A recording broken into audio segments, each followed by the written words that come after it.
he continued. There was the soul of Cratinus, passable. Aristophanes, racy. Plato, exquisite. Not your Plato, but Plato the comic poet. Your Plato would have turned the stomach of Cerberus.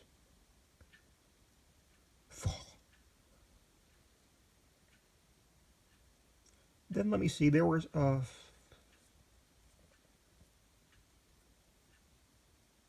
Navius and Andronicus and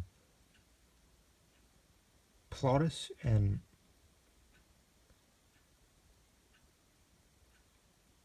Terentius. And then there were Lucilius,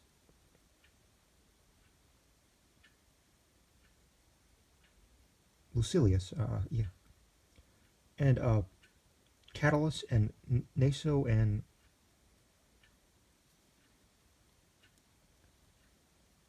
Quintius Flaccus.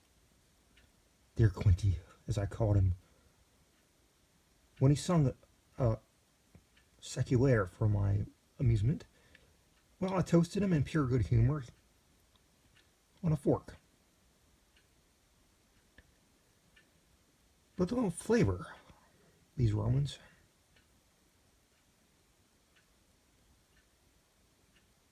One fat Greek is worth a dozen to them, and besides, will keep, which cannot be said of a Queerite. Let us taste your Salternay. Bonbon had now, by this time, made up his mind to the nil admirari and endeavored to hand down the bottles in question. He was, however, conscious of a strange sound in the room like the wagging of a tail. Of this, although extremely indecent in his majesty, the philosopher took no notice, simply kicking the dog and requesting him to be quiet. The visitor continued. I found that Horace tasted very much like Aristotle. You know I'm fond of variety. Terentius, I could not have told him from Menander. Naso, to my astonishment, was Nicander in disguise. Virgilius had a strong twang of Theocritus. Marshall put me much in mind of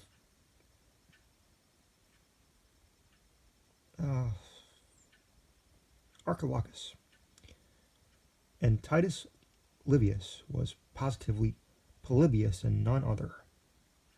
Hiccup, he replied Bonbon, and his majesty proceeded. But if I have a penchant, Monsieur Bonbon, if I have a penchant, it is for a philosopher. Yet let me tell you, sir, it is not every it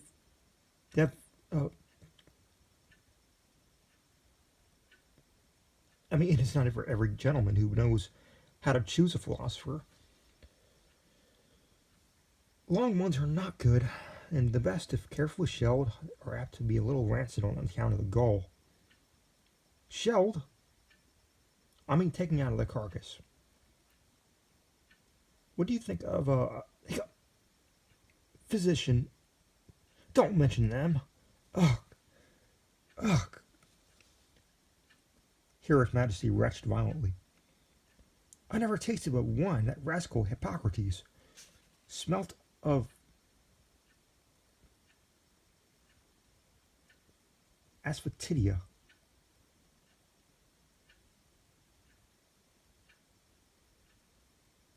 Ugh. Ugh. Ugh.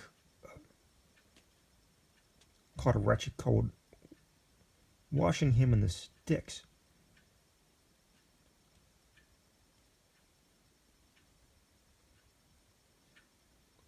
And after all, he gave me the cholera morbus. The hiccup, wretch, ejaculated Bonbon. The hiccup abortion of a pillbox. And the philosopher dropped a tear.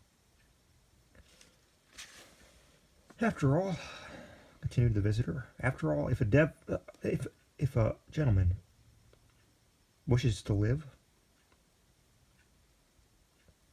He must have more talents than one or two, and with us a fat face is an evidence of diplomacy.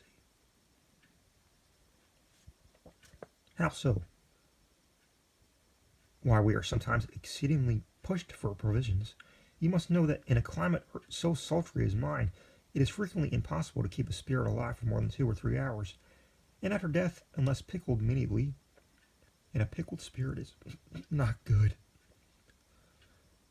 They will smell, you understand? A putrefaction is always to be apprehended when the souls are consigned to us in the usual way. Hiccup, hiccup. Good God, how do you manage? Here the iron lamp commenced swinging with redoubled violence, and the devil half started from his seat. However, with a slight sigh, he recovered his composure, merely saying it to our hero in a low tone.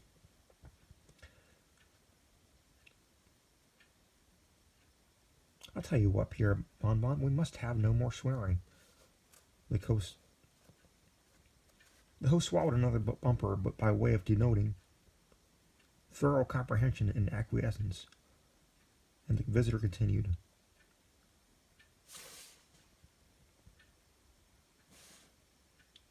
Why, there are several ways of managing.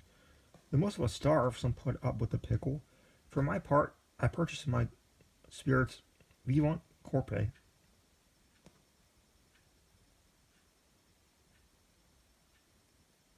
which in which case I find they keep very well. But the body, hiccup, the body. The body. Well, what of the body, sir? Oh, I perceive. Why, sir, the body's not all affected by this transaction.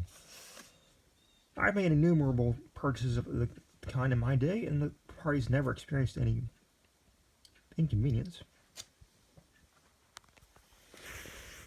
There were Cain and Nimrod, and Nero and Caligula, and Dionysus and Pisistratus, and 1,000 others, who never knew what it was to have a soul during the latter part of their lives. Yet, sir, these men adored society.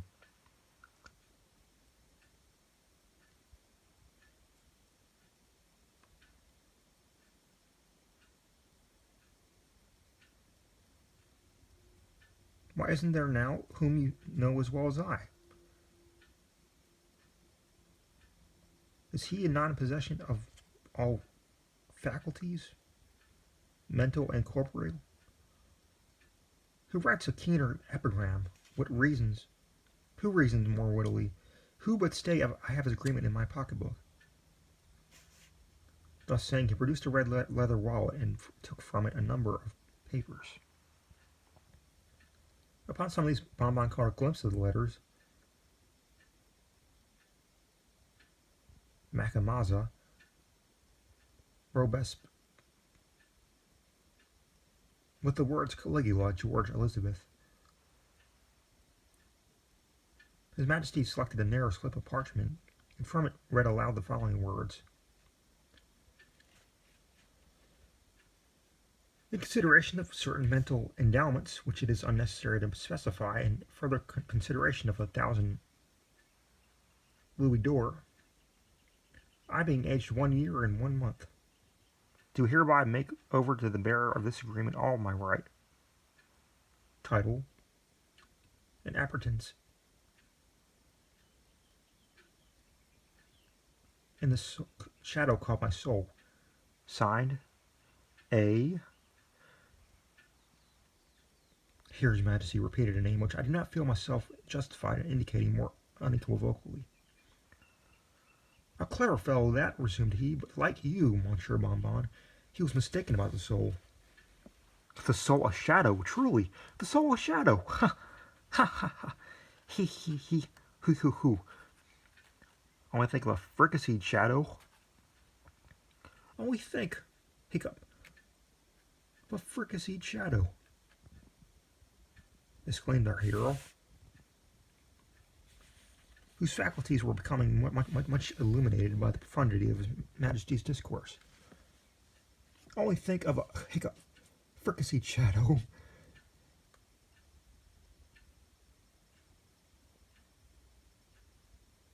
Now, damn, hiccup, humph, if I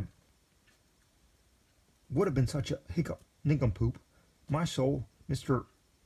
Humph, your soul, Mr. Monsieur Bonbon.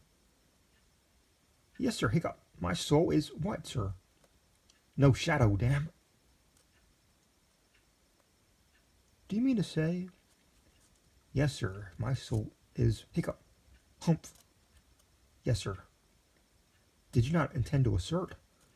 My soul is hiccup, peculiarly qualified for hiccup, what, sir? Stew! Ha! Souffle. Hey, fricassee, indeed. Ragout and fricandeau. And see here, my good fellow, if I'll let you have it, hiccup, a bargain. Here the philosopher slapped his majesty upon the back. Could not think of such a thing, said the latter calmly, at the same time rising from his seat. The metaphysician stared. I'm supplied at present, said his majesty. Hiccup, eh? Said the philosopher. Have no funds on hand. What? Besides, I'm very unhandsome in me. Sir, to take advantage of hiccup, your present disgusting and ungentlemanly situation. Here the visitor bowed and withdrew, in what matter could not precisely be ascertained, but in a well-concerted effort to discharge a bottle at quote-unquote the villain. The slender chain was severed from that depended from the ceiling, and the metaphysician prostrated by the downfall of the lamp.